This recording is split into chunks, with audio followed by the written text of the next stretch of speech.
Hi అండి. Welcome to my channel. నేను మీ శైలు. ఈ వీడియోలో ఏం చూపిస్తున్నానంటే పట్టిసీమ గుడి అయితే చూపిస్తాను. చాలా బాగుంటుందన్నమాట. ఒకసారి అందరూ వెళ్ళి చూడండి. ఈ పట్టిసీమ గుడికి ఎలా వెళ్ళాలో చెప్తాను.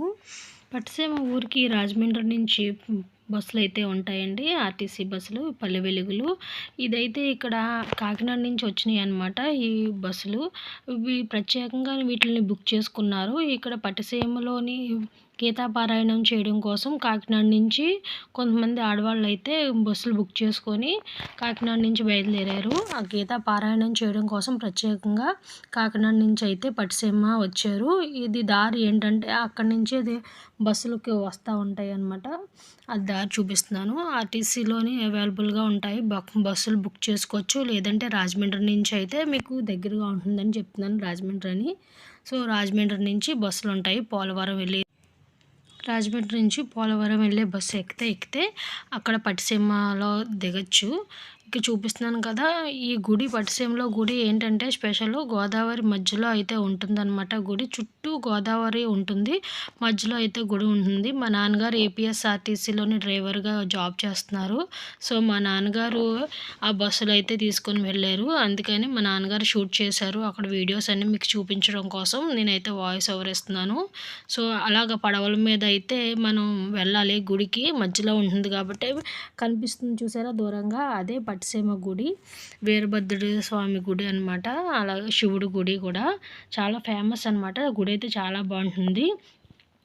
గోదావరి మధ్యలో ఉంటుంది కాబట్టి చాలా స్పెషల్ అనమాట గుడి. అక్కడ వీరభద్రుడి సంబరం కూడా చేసుకుంటారు. సో ఈ గుడి చూపించడం కోసం మా నాన్నగారిని వీడియో తీయమన్నాను. సో వీడియో తీశారు. చాలా బాగుంటుందన్నమాట. మీకు చూపిస్తాను చూడండి. అక్కడ గీతా పారాయణం కూడా చేశారు కదా, ఆ వీడియోస్ అన్నీ చూపిస్తాను. బోట్కి ప్రతి ఒక్కరికి 30 రూపీస్ అయితే ఛార్జ్ చేస్తారనమాట. ఇక్కడ మార్నింగ్ గుడి ఓపెనింగ్స్ మార్నింగ్ 6 నుంచి ఈవినింగ్ 5:30 వరకు ఓపెన్లో ఉంటుంది. ఇక్కడ రాజమండ్రి నుంచి కూడా ప్రతిరోజులు బస్సులు ఉంటాయన్నమాట. అక్కడి నుంచి బస్సుల్లో కూడా వెళ్ళొచ్చు. బస్సులు వెళ్ళినా అక్కడే ఆగిపోతాయి. అక్కడి నుంచి మనం మళ్ళీ బోటే ఎక్కి ఆ గుడికి అయితే చేరుకోవాల్సి వస్తుంది. బోట్ అయితే ఒకసారి ఎక్కితే 10 మినిట్స్లో అయితే మనం రీచ్ అయిపోతాము. ఈ బోట్ ప్రయాణం కూడా చాలా అద్భుతంగా ఉంటుందన్నమాట. కొత్త ఫీలింగ్ అయితే ఉంటుంది. తప్పకుండా ఈ గుడిని అయితే దర్శించండి. చాలా బాగుంటుందన్నమాట గుడి. అలా గోదావరి మధ్యలోంచి బోట్లో వెళ్తూ ఉంటే ఆ గాలికి సూపర్ ఉంటుందన్నమాట. ఒకసారి వెళ్ళండి. బోట్ దిగిన తర్వాత కాస్త దూరం అయితే గుడికి నడవాల్సి వస్తుంది. ఇసుకలోనే నడవాలన్నమాట. చాలామంది వెళ్తూ ఉంటారు, వస్తూ ఉంటారు. నేను చూపిస్తున్నాను చూసారా, జనం అయితే బోట్లో ఎక్కడానికి రెడీగా ఉన్నారనమాట. ఇప్పుడు మనం గుడి దగ్గరికి అయితే రీచ్ అయిపోయాము. సో ఇక్కడైతే బోట్ ఆగిపోతుంది. అక్కడి నుంచి ఇసుకలోంచి గుడి దగ్గరికి నడవాల్సి ఉంటుంది కొంత దూరము. సమ్మర్లో అయితే వాటర్ తక్కువగా ఉంటుంది కాబట్టి నడుచుకొని అయినా వెళ్ళిపోవచ్చు. అప్పుడైతే బోట్ కూడా అవసరం లేదు. ఇక్కడ భవనారాయణ స్వామి క్షేత్ర పాలకుడుగాను వీరభద్రస్వామి టెంపుల్ను పంచకాశీలోని ఒకటిగా చెప్తారు. టెంపుల్ విశిష్టత పురాణాల ప్రకారము దక్షిణ ప్రజాపతి చేస్తున్న యజ్ఞానికి తన అల్లుడు అయిన శివుడిని ఆహ్వానించకుండా అవమానిస్తున్నాడనే విషయానికి తండ్రిని నిలదీసిన పార్వతి తిరిగి తన భర్త దగ్గరికి వెళ్ళలేక అగ్నికి ఆహుతి అవుతుంది. దాంతో ఉగ్రుడు అయిన రుద్రుడు వీరభద్రుడిని సృష్టించి దక్షుడి తల నరకమని ఆజ్ఞాపిస్తాడు. శివుడి ఆజ్ఞ మేరకు దక్షుడు యజ్ఞవాటికపై వీరభద్రుడు విరుచుకు పడతాడు. తన ఆయుధం అయిన పట్టసంతో దక్షుడు తల నరికి దానిని గోదావరిలో కడుగుతాడు. ఈ కారణంగానే ఈ ప్రాంతాన్ని పట్టిసీమ అని, పట్టసాల క్షేత్రం అని పిలుస్తారు.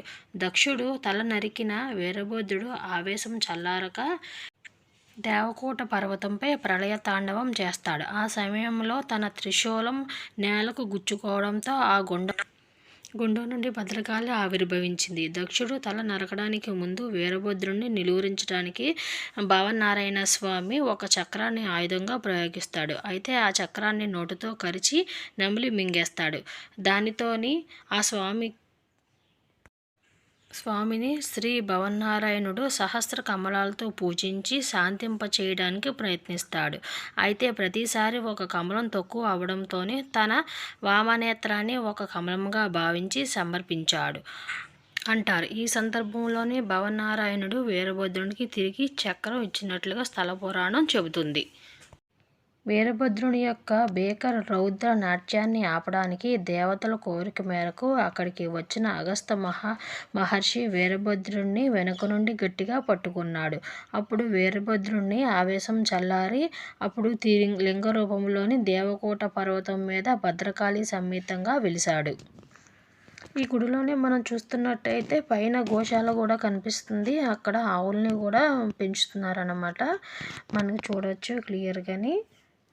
ఇక్కడ పిలిచినటువంటి వీరభద్రుని వీరేశ్వరుడిగా ఆరాధించి భద్రకాళితో వివాహం జరిపించారు. అగస్త్యుడు అలాగే శ్రీ భూనీల సమేత భవన్నారాయణ స్వామి కూడా వివాహం జరిపించాడు. ఈ సమయంలోనే అగస్త్యుడు శ్రీ వీరేశ్వర స్వామి వారిని భక్తితో ఆలింగనం చేసుకున్నాడు. ఈ లింగం పైన ఇప్పటికీ అగస్త్యుని చేతి గుర్తులు కనిపిస్తూ ఉంటాయి.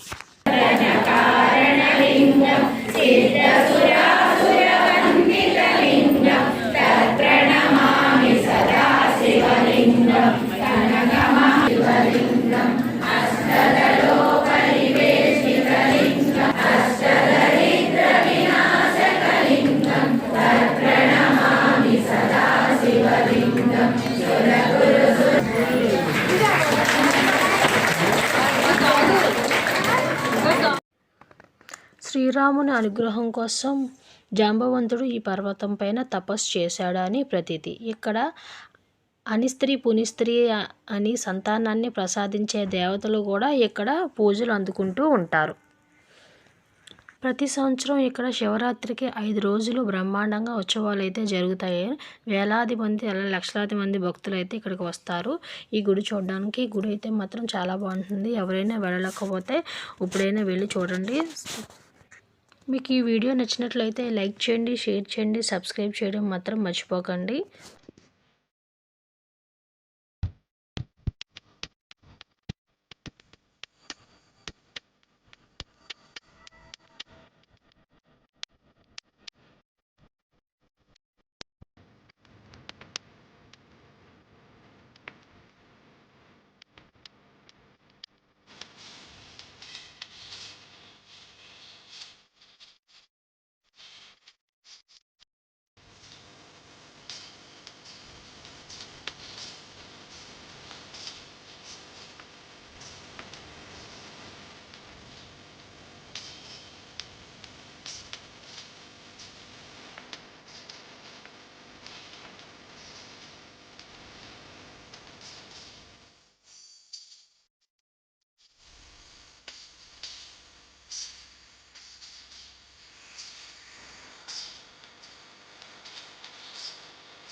గీతా పారాయణం అయితే అయిపోయిన తర్వాత అందరూ బోట్ అయితే ఎక్కేసి భోజనాలు అయితే చేస్తున్నారనమాట. వీళ్ళే అక్కడ టిఫిన్లోను భోజనాలు కూడా తెప్పించుకున్నారు. To subscribe.